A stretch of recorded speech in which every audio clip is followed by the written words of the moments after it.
l'histoire qui a fait réfléchir des millions de musulmans.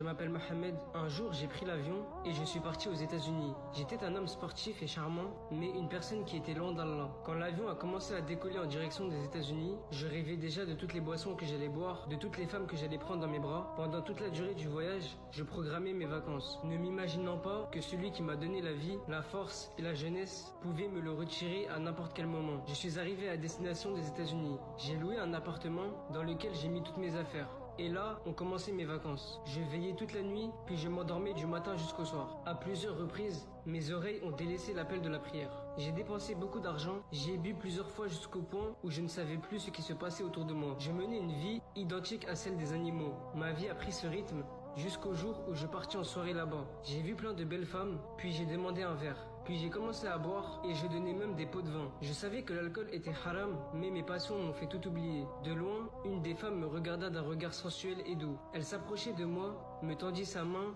et se jeta complètement dans mes bras. C'est vrai que j'ai beaucoup désobéi à Allah, mais cette fois-ci, les sentiments étaient indescriptibles. Ses traits montraient que c'était une femme arabe. Puis d'un coup, elle se mit à parler en arabe, mais un arabe débutant. Elle me demanda: est-ce que tu es arabe? Je répondis oui. Elle dit: moi aussi, et j'ai la nationalité américaine. Je suis né ici. Elle me demanda: comment tu t'appelles? Je lui ai répondu Mohamed. Elle dit: je n'aime pas ton prénom. Je lui ai demandé pourquoi. Elle dit: je suis chrétienne, j'aime pas ce prénom. Mon corps s'éloignait d'elle d'un coup, car j'ai senti sa haine contre l'islam. Mais mes passions ont tellement envahi mon cœur que j'ai souri, puis changé de sujet. Je lui ai dit: aimes-tu danser? Elle me répondit oui. Nous nous sommes mis à danser, puis à la fin de la soirée, je lui ai demandé de venir avec moi, mais elle refusa. J'ai réessayé à plusieurs reprises, mais elle insista sur le refus. En rentrant chez moi, son visage n'a pas quitté mon esprit. Mon cœur s'était grave affaibli du fait de mon éloignement d'Allah. Après 2 soirées avec elle, mon cœur ne cessait de s'attacher à elle, jusqu'au jour où je lui ai demandé de dormir chez moi une nuit. Elle accepta, mais à une condition. Elle me dit: il faut que tu portes cette chaîne. C'était une chaîne avec pour pendentif une petite croix. J'ai ressenti un sentiment étrange, et je me suis dit: certes, j'ai désobéi à Allah. Certes, je ne prie pas. Certes, je n'ai pas vu mes parents depuis quelques mois, mais je suis tout de même musulman. Le problème, c'est que mon amour pour elle était plus fort que tout. Je me suis précipité à prendre la chaîne. Je l'ai mise autour de mon cou comme un prisonnier, un esclave. Je lui ai souri, puis elle m'a dit: waouh, elle te va très bien. C'est un cadeau de ma part. Je ne veux te rencontrer qu'en te voyant avec. Et j'ai passé avec cette femme de superbes journées. Shaitan m'embellissait tout ce qui était interdit. Je lui ai demandé de sortir avec moi, mais elle refusa. Je l'ai supplié en lui proposant même de l'argent. Comme je vous ai dit, l'amour dans le haram, il rabaisse et il humilie. Mais elle refusa en me disant: je veux que tu te convertisses d'abord au christianisme. Vous avez vu comment ça va vite? Ces paroles ont atterri dans mon cœur comme un tonnerre, une foudre. Je lui ai dit: mais ceci est impossible. Elle me répondit: moi aussi, à partir d'aujourd'hui, il est impossible de rester avec toi. Shaitan me disait: mais vas-y, dis-lui que tu acceptes. Dis seulement avec ta langue que tu sors de l'islam. Juste avec ta langue.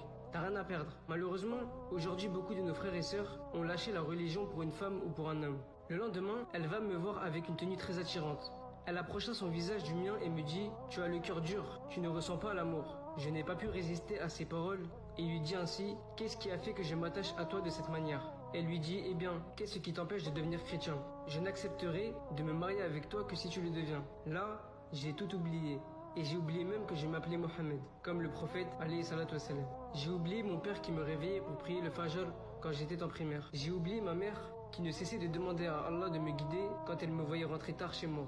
Je me suis même oublié moi-même. Je suis devenu un esclave de l'amour et de la passion. Je suis parti avec elle, je me suis rasé les cheveux, puis je me suis converti au christianisme. Je suis allé pour la première fois de ma vie à l'église. Et quand je suis rentré, je me suis mis à pleurer. Sans me rendre compte, c'était les larmes de la foi qui sortaient de mes yeux.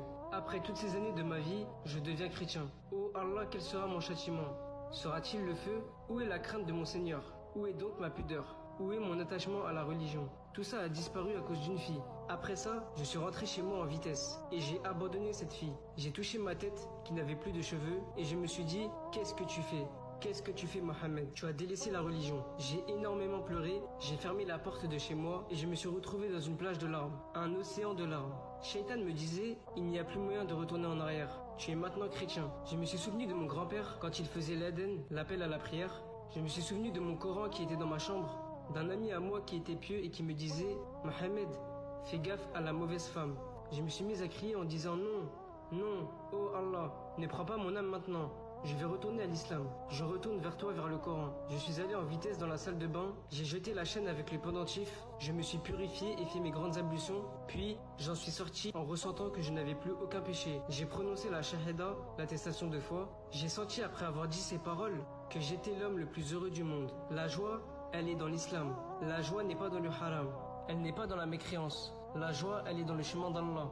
Mes frères et sœurs, comprenez-le, que ceux qui empruntent le chemin du shaitan seront malheureux jusqu'à leur mort. Et on ne sait pas comment ils vont terminer leur vie, sans compter leur jugement. J'ai donc pris le premier avion en direction de mon pays. La première chose que j'ai entendue lorsque je suis rentré était l'Aden. Je ne pus me retenir de pleurer, mes larmes coulaient, et je me disais, est-ce que Allah va me pardonner? Arrivé chez ma mère, je me suis jeté dans ses bras et je lui ai dit, maman, c'est fini, je ne désobéirai plus jamais à Allah. Pardonne-moi pour tout ce que j'ai pu faire comme mal. Il a eu l'occasion de se réveiller et de se repentir avant sa mort. Mais peut-être que nous n'aurions pas cette occasion.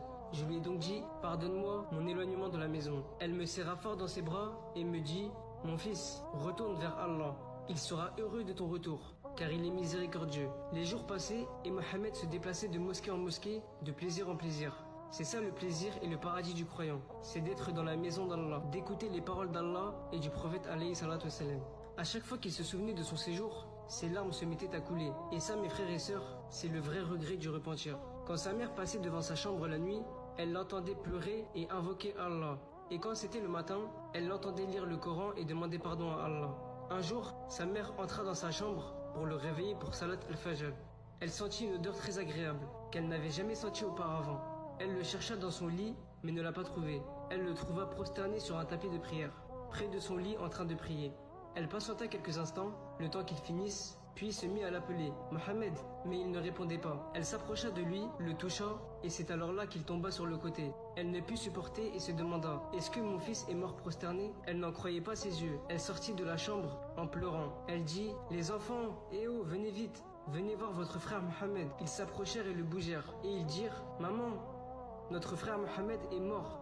Il est mort prosterné. Qu'Allah fasse que notre mort soit comme celle de Mohammed. »